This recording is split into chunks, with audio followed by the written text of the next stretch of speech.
उत्तर प्रदेश में प्रावधिक शिक्षा विभाग में हुए घोटाले को लेकर के जो विवाद है वो थमने का नाम नहीं ले रहा है। आज राज बहादुर पटेल जी हैं, वो यहाँ पल्लवी पटेल के साथ आए और उन्होंने संयुक्त प्रेस कॉन्फ्रेंस की और इस विभाग में हुए घोटाले को लेकर के जो अनियमितताएं थी उसको लेकर के इन्होंने आवाज़ उठाई। और जब इन्होंने आवाज़ उठाई थी और उसके बाद इनको ओएसडी पद, आशीष पटेल के ओएसडी भी रहे, उनको त्यागपत्र देना पड़ा और उसके बाद इनके साथ क्या यातनाएं हो रही हैं। आप यहाँ पर पहुँचे हैं, किन चीज़ों को लेकर के पहुँचे हैं और आपके साथ क्या हो रहा है?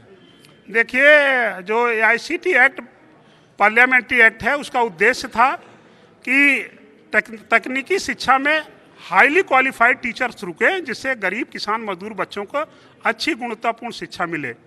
जब यह डीपीसी हो रही थी तब मैंने मंत्री जी को और विभाग के अधिकारियों को आगाह किया था कि विभाग में आईसीटी एक्ट के माननीय हाई कोर्ट, माननीय सुप्रीम कोर्ट के आदेश के अनुसार 3/5/18 से एआईसीटी लग गया है और 24 में जो आप डीपीसी करने जा रहे हैं, ये एचओडी की डीपीसी लोक सेवा आयोग के माध्यम से 100% ओपन सिलेक्शन का है। आप पुरानी सेवानिवृत्ति से नहीं कर सकते हैं, क्योंकि पुरानी सेवानिवृत्ति पर डबल बेंच का स्टे है। सुप्रीम कोर्ट के 3 जजों का फैसला है कि पद चाहे अमेंडेड रूल से पहले के हों चाहे बाद के हों, चूंकि इसमें पब्लिक मनी इन्वॉल्व होती है, इसलिए अमेंडेड रूल से ही ये सिलेक्शन हो सकते हैं।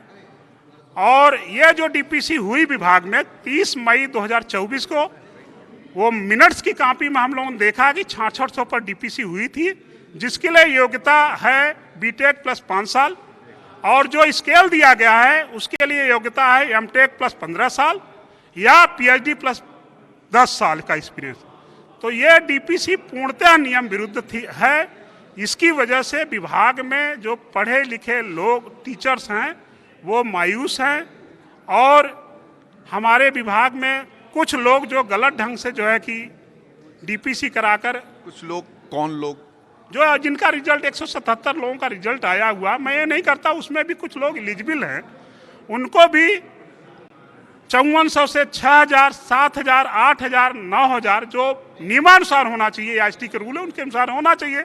लेकिन जो पद लोक सेवा आयोग से 100% ओपन सिलेक्शन का पद था, जिन पदों पर डीपीसी नहीं कर सकते थे, उन पदों पर डीपीसी करके विभाग का जो माहौल है वो खराब कर दिया गया है। आपने आवाज़ उठाई, किन किन लोगों को पत्र लिखा था और आपने ये भी कहा कि जो भर्ती है वो नई नियमावली थे और जो पुराना पे बैंड है वो जो है नहीं लगाया जा रहा है और नया पे बैंड लगाया जा रहा है। इसको लेकर के भी आवाज़ उठाई थी आपने। साथ ही आपने ये भी आवाज़ उठाई कि जो इसमें अनियमितताएं हैं उसको लेकर के आपने प्रमुख सचिव को भी पत्र लिखा था और तमाम लोगों को पत्र लिखा था। किन किन लोगों को पत्र लिखा था? आपकी आवाज़ सुनी गई, क्यों नहीं सुनी गई?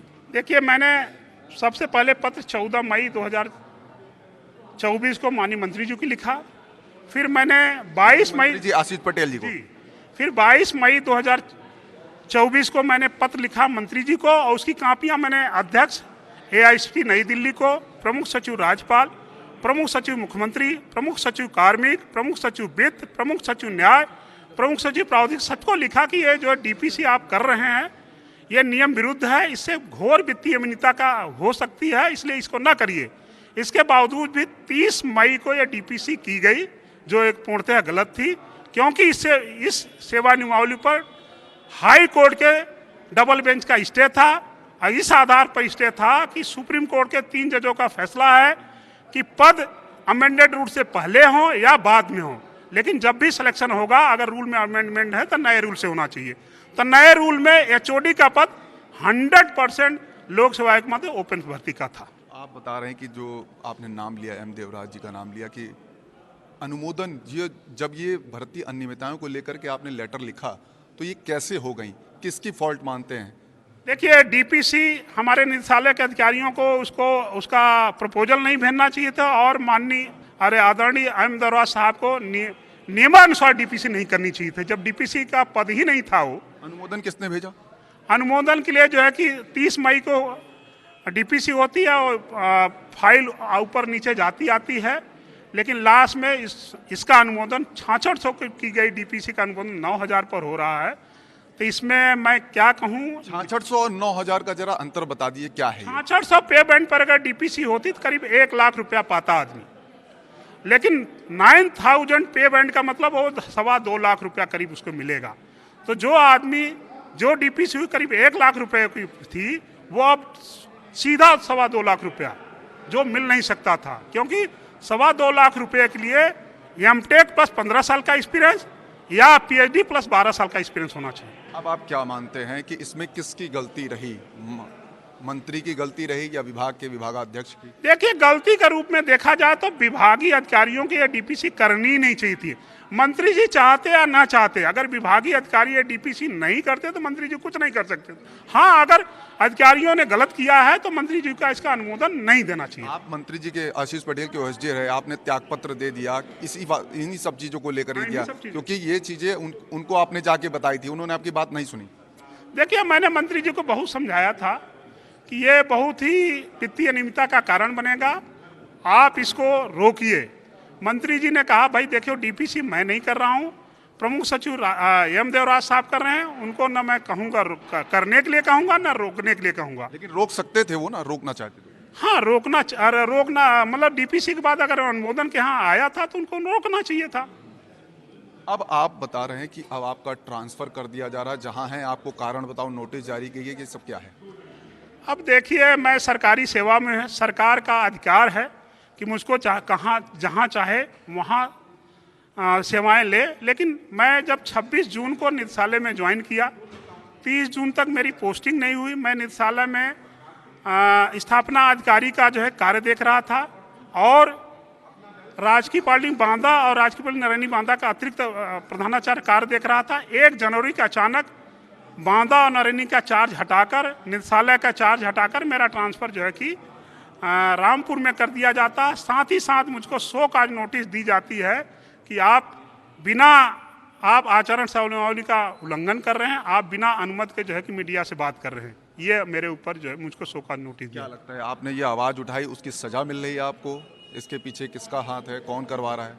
देखिए, कहीं न कहीं जो है कि मुझे लगता है मुझको जो है कि परेशान करने की नीयत तो है। अब देखा जाएगा सरकारी आचरण नियमावली। अगर मैं ऑलरेडी, जब मैं 5 पत्र भारत सरकार को लिख चुका हूँ, 5 पत्र उत्तर प्रदेश सरकार को लिख चुका हूँ, 2 बार माननीय मुख्यमंत्री की जनता दरबार में जा चुका हूँ। मुख्यमंत्री जी से जनता दरबार में बातचीत हुई आपकी? नहीं, मेरी मुख्यमंत्री जी से बात नहीं हुई थी। मैं वहाँ उनके ओएसडी थे, उनको मैंने पत्र दिया था, और 5 लोगों को मैंने नोटिस भी दिया था। तो ये बात तो मैं शुरू से ही कहता आ रहा हूँ। यही बात जब मीडिया के लोग पूछे तो मैं उनको बता दिया। तो अब आपको क्या लगता है, अब आगे की क्या रणनीति अगर ऐसे ही आपके? अब हम लोग जो है कि चूंकि सरकारी सेवा में हैं और गस्टेड अधिकारी हैं, तो हम हड़ताल नहीं कर सकते, धरना प्रदर्शन नहीं करते। हाँ, सत्याग्रह के माध्यम से 2 तारीख को हम लोगों ने काली पट्टी बांधकर काम करते हुए इसका विरोध किया था। आगे भी जो संगठन डिसाइड करेंगे उसके अनुसार हम लोग कार्य करेंगे। तो ये राज बहादुर पटेल हैं, जिनका कहना है कि आगे जो हमारा संगठन डिसाइड करेगा, जो तय करेगा, उस हिसाब से करेंगे। हमने आवाज़ उठाई, उसकी हमें सजा मिल रही है। कैमरा पर्सन धर्मेंद्र साहू के साथ मनोज पांडे, लखनऊ न्यूज़ 24।